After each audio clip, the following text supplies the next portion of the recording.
Good evening, friend. Tonight's question is a tug on a loose thread. Did 6 civilizations exist before us, tucked behind myths and shorelines? Or is that a dream we tell ourselves? The more ancient empires answer gets smaller, not bigger, when evidence steps in. If you enjoy this channel and unhurried history, tap like or subscribe to drift back here again. Tell me where you're listening from and what time it is, so I can picture your skyline, your quiet kitchen, or your late train. Unclench your jaw and listen to the gentle hum of a small fan on your nightstand, a circle of calm in the room. Tempting as it sounds, and puzzle hunting is fun, the evidence points to rises of civilization in more than one place, shaped by what survives, by coasts that moved, and by memory, not by an empire. So give a nod and come with me into the first room. A museum workroom sits quiet after hours. Metal shelves hold labeled boxes in tidy rows. A faint clock, tick, rides the still air, and old paper has a dry smell. A field notebook in your lap under a small desk lamp makes a small pool of gold on the page. Graph lines wait for a note, and a pencil rests across the spine. The paper feels smooth under your thumb. You slide open a flat drawer with a low scrape. Inside are tags, casts, and samples that circle old flood stories. A plaster copy of a cuneiform tablet sits beside a photo of riverbanks near Ur. A thin slice of river silt lies in resin, dark band over light band, like a stack of quiet seasons. Shelved nearby are copies of Greek lines about a world of water and a photo of a stepped mound above a dry plain. The pattern is simple. Cores record layers. Texts record voices. Evidence is a trail of breadcrumbs, not a spotlight. Dust coats the cabinet handles. Dust knows everyone's secrets. It settles on clay, on folders, on the proof that people kept track of trouble and change. A page corner lifts as you draw a small bracket in the margin. What did the myths actually say?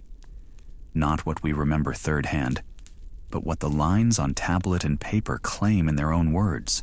Floods, warnings, rafts or boats, a hill or a high house, seeds saved in a jar. Maps on the wall stretch the world outward with calm color. Rivers that still flood sit by names that repeat from coast to coast. Tigris, Euphrates, Nile, Ganges, Brahmaputra, Aegean Islands, Pacific lagoons, valleys where rain runs hard. People lived at these edges and told their stories there. A pencil taps once as you note a few echoes to follow, not to force them to agree, but to see where they rhyme. Let the lamp glow fade as the first set of stories takes shape around you. A library globe sits under your hand, your fingertip resting on a thin seam where oceans meet. Old maps lean nearby, their edges rough. The dusty sweetness of old paper lingers. A clock across the room gives a soft tick, steady and unhurried. A clay tablet from Mesopotamia, fired hard in an ancient library, speaks of a sweeping flood and a survivor who builds a boat. Cuneiform wedge marks keep the line steady even after millennia. The story shows up in different forms, from Atrahasis to the Epic of Gilgamesh. Copies from different cities show the tale traveled. Greek poets set out ages that decline from gold to iron, and a flood that leaves a pair to repopulate a quiet world. The pattern is not one story, but many related stories. A Sanskrit text counts long yugas, vast cycles of rise and fall, and tells how Manu rides out waters and begins again. Later, Puranas echo the cycles. Chinese chronicles remember a great flood and the tireless work of Yu to channel it, while some versions speak of long labor with dikes and dredging along Pacific coasts and in Australia. Oral tradition keeps accounts of shorelines moving, reefs emerging, and camps shifting. In the Americas, clans recall deluges and travels inland when rivers swell, with place names that point to high ground. Not every place tells a flood. Some remember fire, famine, or long winter. People rebuild after storms, droughts, quakes, and invasions. Because people face upheaval and memory gaps, therefore they tell cycle stories. It's like doing a factory reset after a crash. A myth travels from mouth to mouth, then to page in print. Myths rarely ship with a version history. Scribes smooth rough parts, bards tailor a scene for a new crowd, and copyists drop a line or add a gloss. Details change as singers swap names, stretch timelines, or fit a ritual calendar, and power can bend a plot to suit a feast or a throne. That is why misinterpretation of myth as data turns up so often, especially when a vivid tale gets treated like a lab notebook. These tales live almost everywhere, and the motifs repeat. They show shared human worries and lessons, not coordinates for a hidden global empire. They can point to real hazards we know well, such as floods after ice melts and towns moved by water. And they can hint at memories of local collapse. They are useful clues that help us choose where to dig or measure, but they are not direct measurements. To weigh grand claims, we first need a crisp sense of what counts as a civilization, such as cities with dense populations, steady surplus and craft specialists, long-term records like writing, and networks that bind far-flung communities. Lift your finger from the globe and aim it toward those basics. A glass case holds a small walled town with fields pressed right up to its gate. Cool glass throws back your face, and a faint HVAC hum rides the quiet. See the tiny model fields fade into painted hills.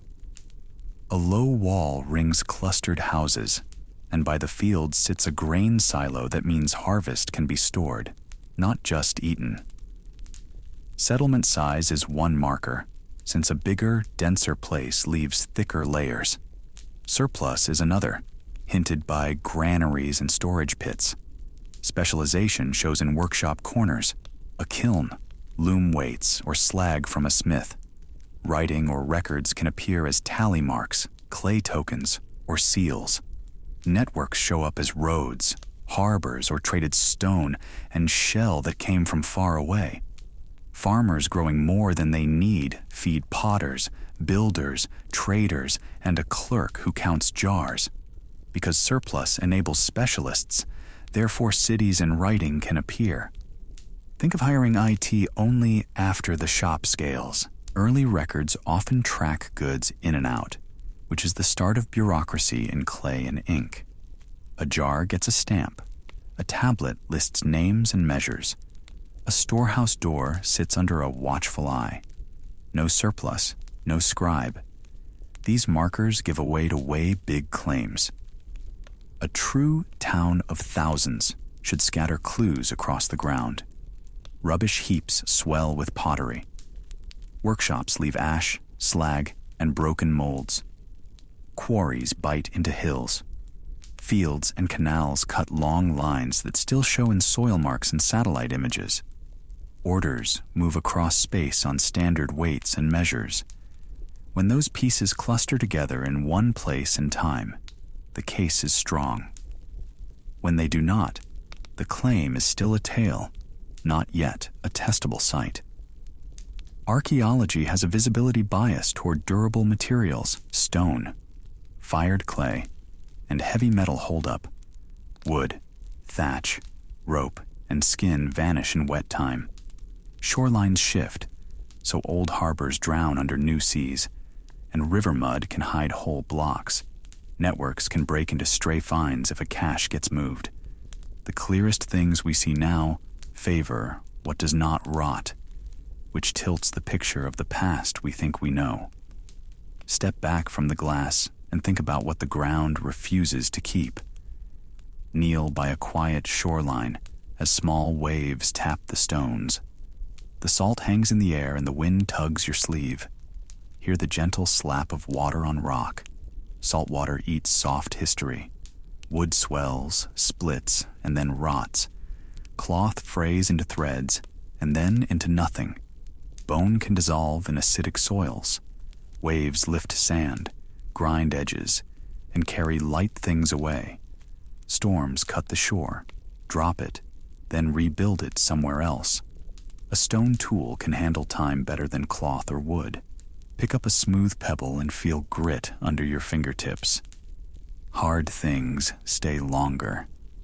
In archaeological stratigraphy, new layers of silt and debris settle over old ones and lock them in place. If a flake falls into quiet mud and gets packed fast, it can wait for thousands of years.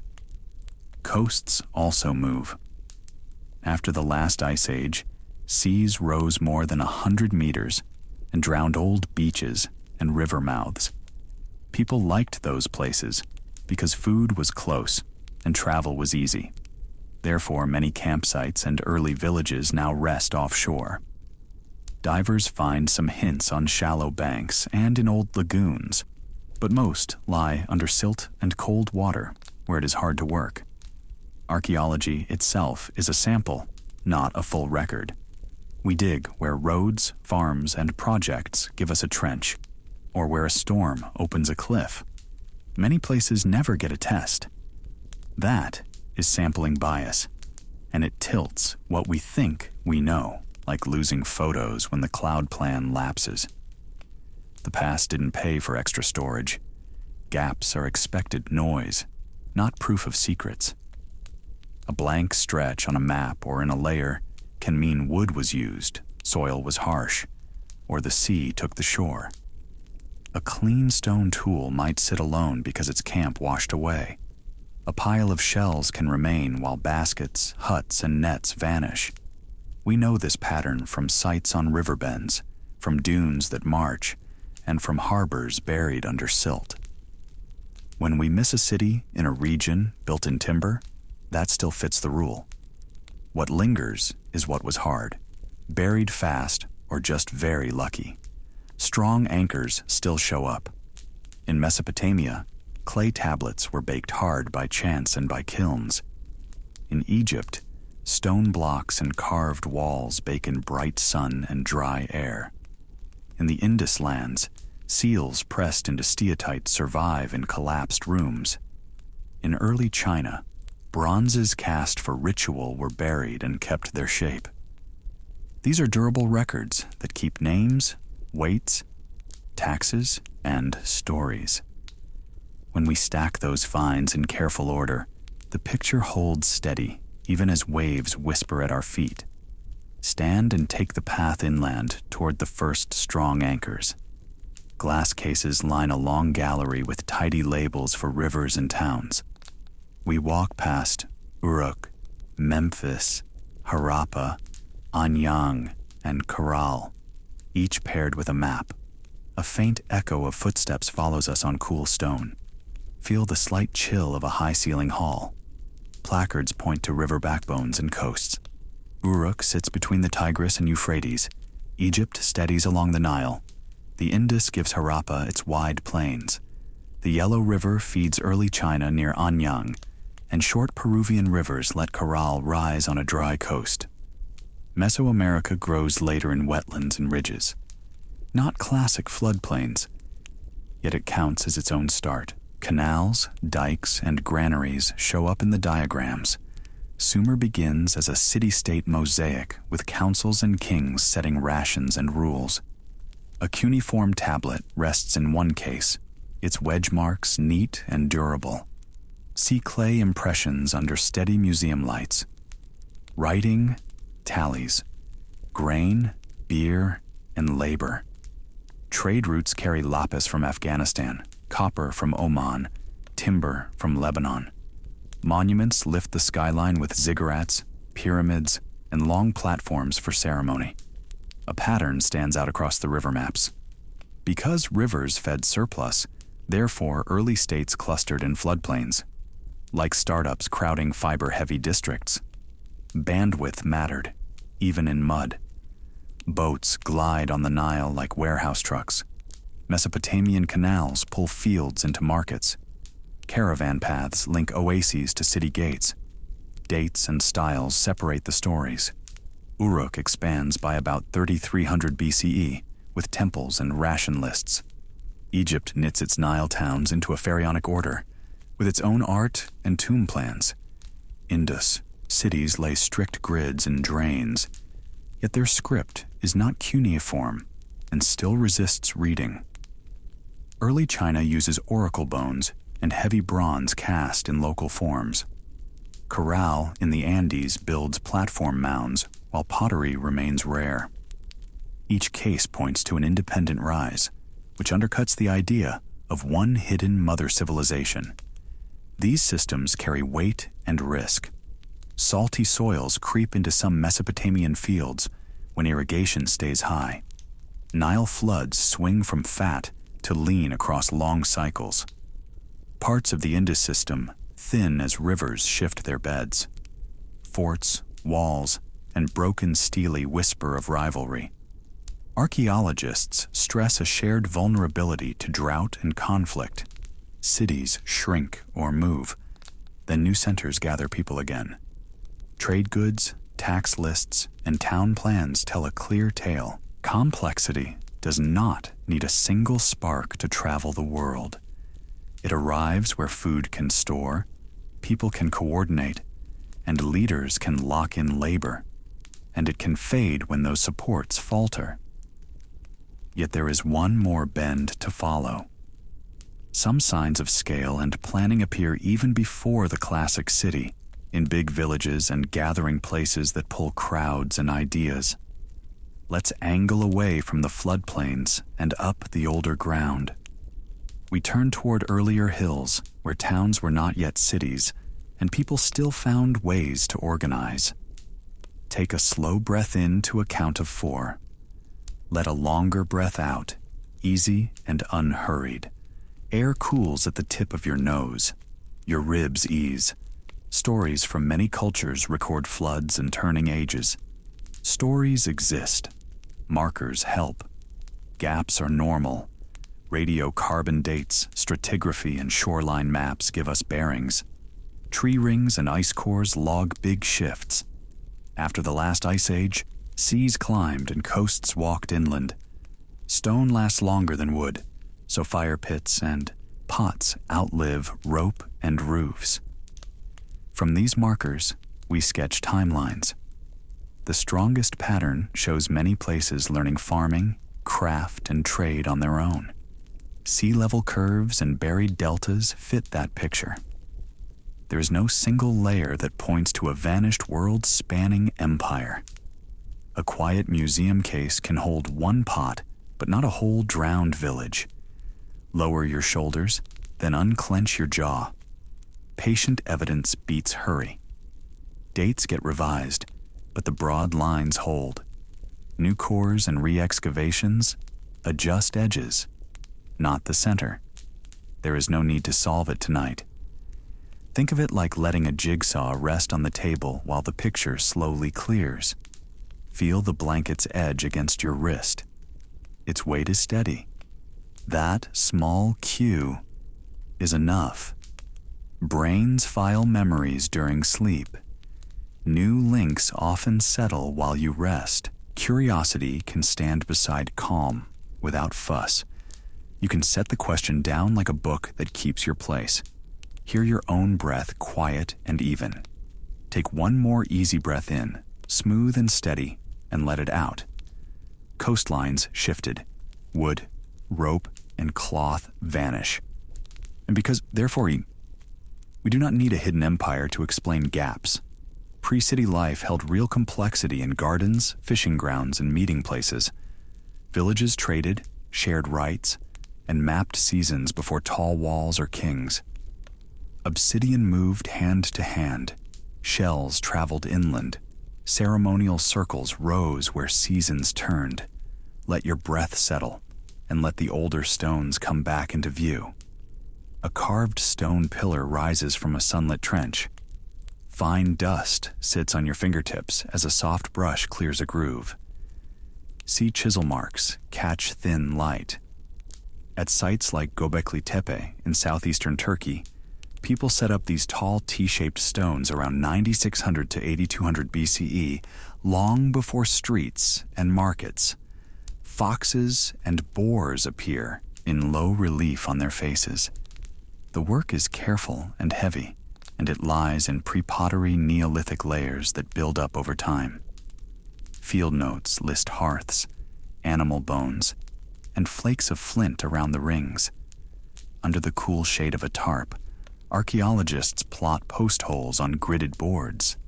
Feel the tarp's edge flap once in the breeze. Radiocarbon dates cluster in bursts, which fits a pattern of seasonal gathering. Tools turn up in tidy piles, some snapped mid-task. Groups likely traveled in for a few weeks, built, carved, feasted, then moved back to scattered camps. Nearby quarries show where blocks came free from the bedrock.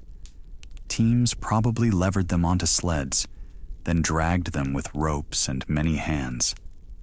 Shared work tends to come with shared meals, songs, and someone who says when to pull. No condos, big pillars. The enclosures have polished floors and drains, but no dense housing. That mix points to coordination without day-to-day city life. Other places echo the pattern.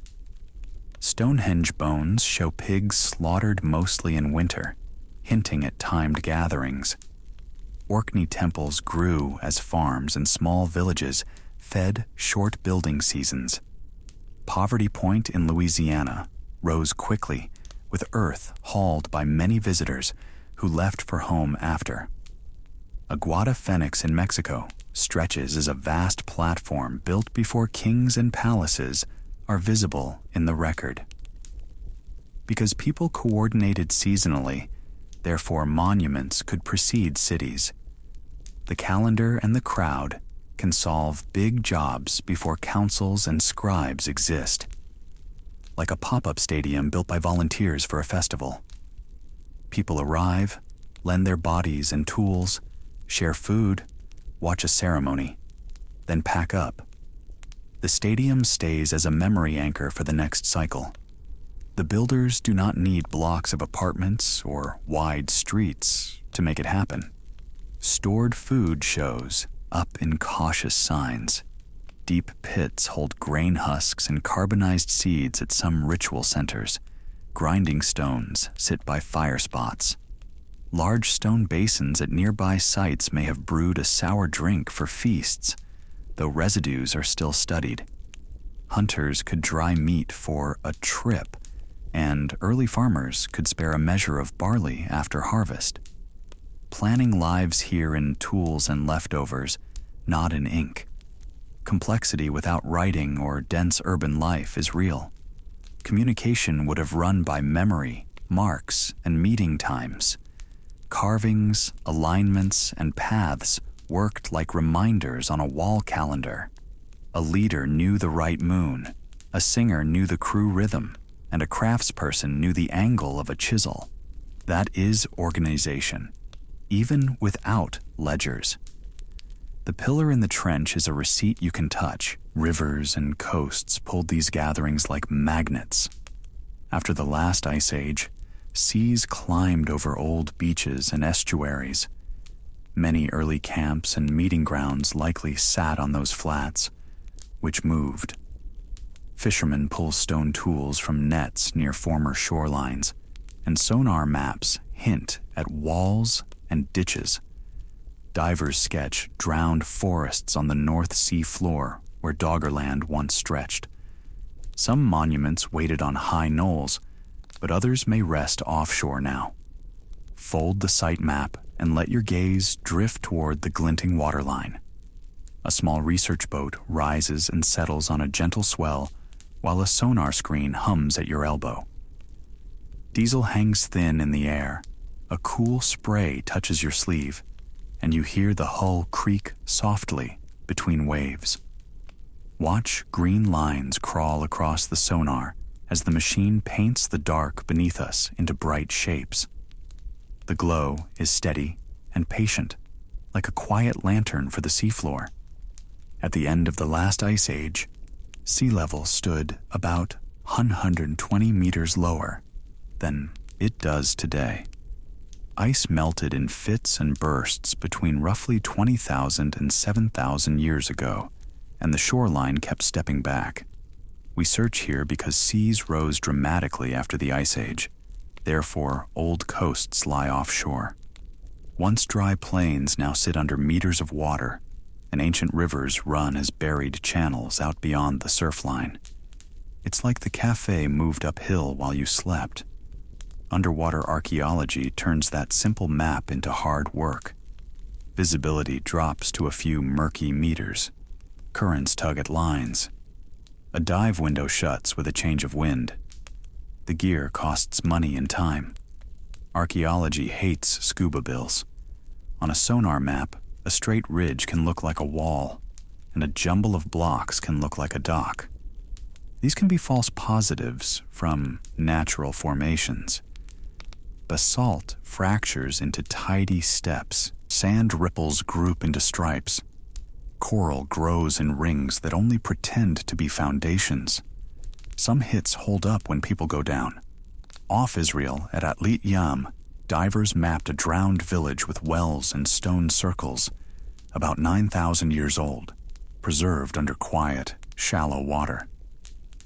Near the Isle of Wight at Boldner Cliff, a Mesolithic platform and worked timbers rest on the edge of the Solent, along with ancient plant remains still tucked in the silt. Off Australia's Murujuga coast, researchers found stone tools on a now submerged shelf, proof of camps made when the sea was far out.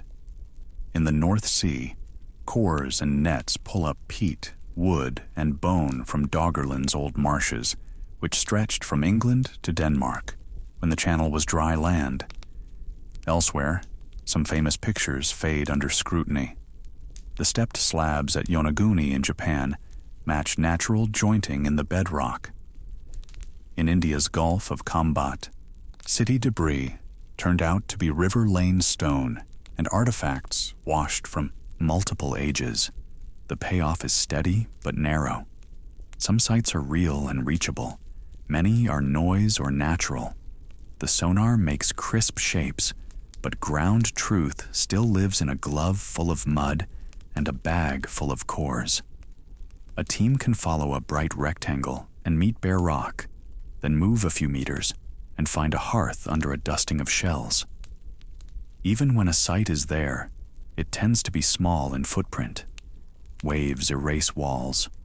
Wood rots where oxygen reaches it. What lasts are pockets of luck, often in calm, silty corners, not giant cities stretching for miles under the sea. Underwater archaeology gives us snapshots, and it gives them slowly. Floods last longer in memory than in masonry. People who watched the shoreline move told stories about waters that climbed, coasts that sank, and islands that split. In the Mediterranean and the Near East, flood tales mix old river cycles with real sea change. In Greece, Deucalion sails a chest.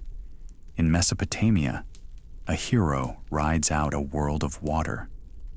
Along Australia's coasts, Aboriginal storytellers point to bays where paths once ran, matching post-glacial sea rise with place names and details. The land shifted and the stories adjusted, passing a warning that outlived any single camp. So the screen keeps crawling with lines, and the boat hums, and the map grows one careful return at a time. The work can feel slow, but the shape of the past is there in the shelves and channels offshore. The real promise is to find the places where people stood as the tide climbed and to read their traces without turning wishful shapes into lost empires. Ease the throttle. Drift toward the voices that remembered the water. A covered porch holds you while rain taps the railing. Steam lifts from a warm cup held in both hands. Hear the light rain smooth into a hush. Feel the cup's warmth steady your hands. An elder storyteller lifts a hand to quiet a room. They name the river, the hill above it, and the rock that marks safe ground. The tale warns, teaches, and gathers the group into one memory. This is how communities pass down risk maps without paper. Riverbanks rise and break in wet years. Glacial lakes can give way. Coastal storms push tides into streets. Because floods are memorable and widespread, therefore flood myths recur worldwide. Like everyone remembering where they were during a blackout. Water has good PR. A shell midden sits above a beach, a low hump of old meals.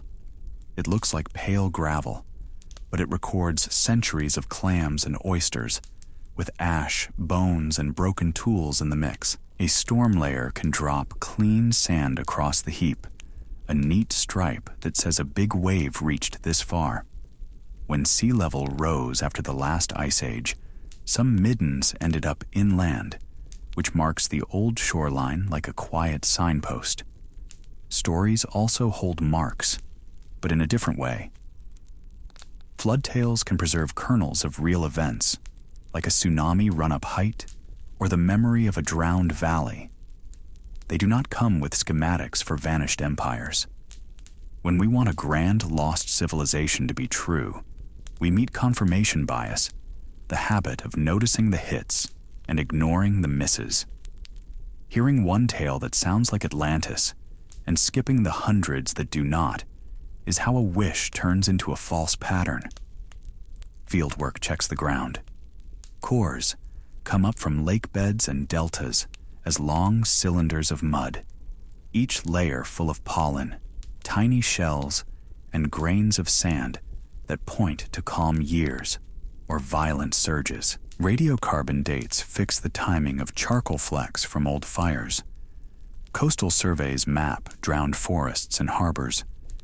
If a city washed away, we look for bricks, pottery, slag from smelting, quarry scars, and roads. Wood and reed vanish quickly, but heavy industry leaves trails that even waves struggle to erase. The record we do have shows many rises, many setbacks, and local heights of skill. Farmers on floodplains learned to work with silt. Seafarers read currents and stars. Island builders lifted stones that still stand. A single global super-civilization before known history would scatter the world with mines, dumps, and distinctive tech layers. Those signals are not turning up where they should if that story were real. The water gave us warnings, and people listened, but the evidence points to many separate climbs rather than one hidden rise. Set the cup down and walk into a quiet lab with the lights low. Take a slow inhale through your nose. Hold it for a soft count of 2. Let it go a shade longer out through the mouth. Notice the quiet weight of the pillow beneath your cheek. The room sits still, and your shoulders follow. Myths sit near the workbench of history, but they do a different job. Plato set a bright island as a warning about pride, not as a port map. Flood stories remember rivers that broke banks and coasts that moved. Markers like pottery styles, radiocarbon dates, and DNA lines help fix time and place. Oceans make it harder, since sea levels climbed after the last ice age and swallowed old shorelines.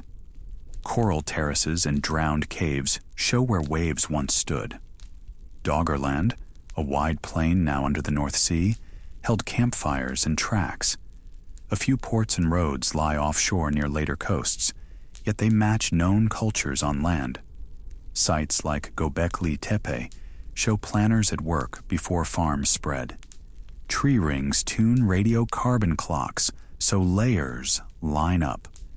A field journal shuts with a soft rustle between thoughts. Loosen your brow just a little. Let the tongue rest from the roof of the mouth. Feel the calm settle like a light blanket. Because the body hears safety, therefore the mind can idle down. Spread your fingers and make a small stretch. Notice warmth in the palms and the easy pull in the wrists. Let a quiet sigh slip out. If a tiny joint clicks, let it pass like distant rain. Big questions can wait while sleep sorts the drawers. Clay shards, charred seeds, and chipped stone keep the calendar honest. Satellites trace grids in sand where plows never reached. Shorelines shifted, and people moved, again and again.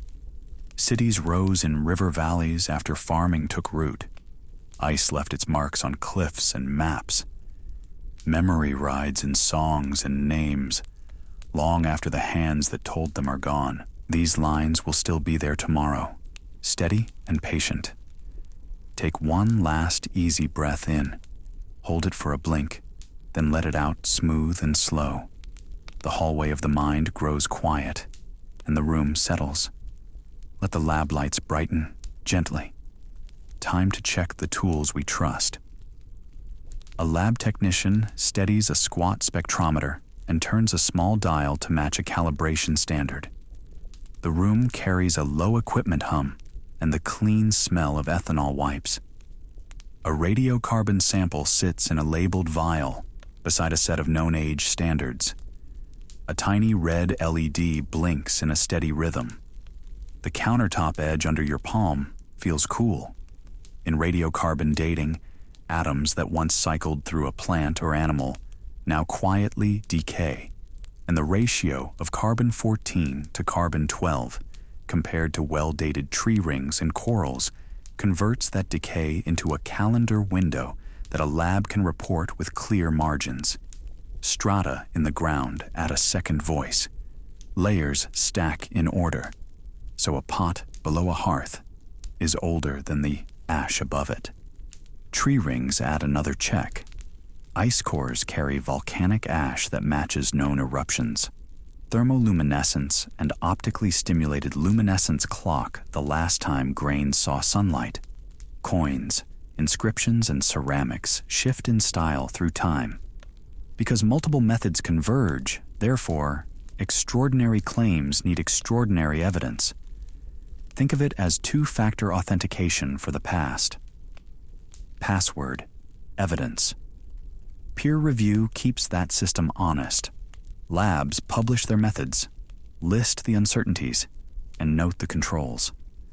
Other teams read the paper, ask for raw data, and sometimes run their own samples to see if the numbers hold.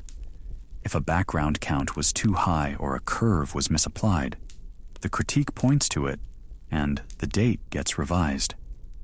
Corrections are maintenance, not scandal. False certainty misleads. Real collapses also leave a different signal than legends about vanished ancestors with star machines. When Mycenaean palaces fell around 1200 BCE, their clay tablet records stopped and the linear B script faded in many places for generations. In the Maya lowlands, cities thinned. Courtly scribes lost work, and the writing tradition frayed until later revivals. Egypt's central record-keeping faltered in rough periods, then recovered under new rulers. The Library of Alexandria lost collections in waves across centuries, not in a single fiery rumor. Libraries burn, scripts fade, workshops close, and people rebuild with what is at hand. We do not find global layers of exotic alloys, synthetic polymers, or engineered isotope spikes that would mark an earlier industrial world. We see local rises, setbacks, and returns. That is why a quiet bench and a well-tuned instrument matter. Step by step, dates tighten and stories gain shape, even if some edges stay soft. Curiosity works here, then rests, then returns when new tests and new finds arrive. Let the steady hum ease away as your room returns to quiet. Big claims about many vanished advanced civilizations are tempting, but the strongest evidence still points to separate rises of complex societies shaped by what survives, shifting coasts and human memory, not a hidden global empire. Thank you for sharing this late hour with me. Your curiosity stayed gentle and steady, and that matters. You looked at big claims and kept asking for evidence. That kind of patience keeps stories honest. It is easy to sprint to grand answers, but you did not rush. You let dates, layers, and context have a say. That is how careful work holds up. The lamp is low. The room is quiet. Thank you for bringing both your questions and your need to rest. Let the loose questions idle until morning. Unanswered isn't unsafe tonight. Brains sort and store memories during sleep. A pause is part of thinking. By morning, edges are easier to see. In daylight, you can pick one idea up and check it again. If a claim still holds, it will wait. If it falls apart, you will see why. The questions will not spoil on the shelf. Set the rest on the nightstand and leave them be. Take one slow breath in. Let it out, long and easy. Let your shoulders soften and your jaw go slack. If a thought wanders back in, nod to it, then let it drift to the side. The field journal closes with a soft rustle. The air feels still, and the screen glow fades. You do not have to answer anything now. The calendar can wait. Your body knows the way down to sleep. I will meet you again for another quiet walk through old places. Some nights it will be a museum hush. Some nights a riverbank under a wide sky. Some nights a calm lab with careful hands. When you are ready, we will keep walking in good company. For now, let the house rest, and let your eyes rest too. Let the room grow dim and silent. Keep only your steady breath, and good night.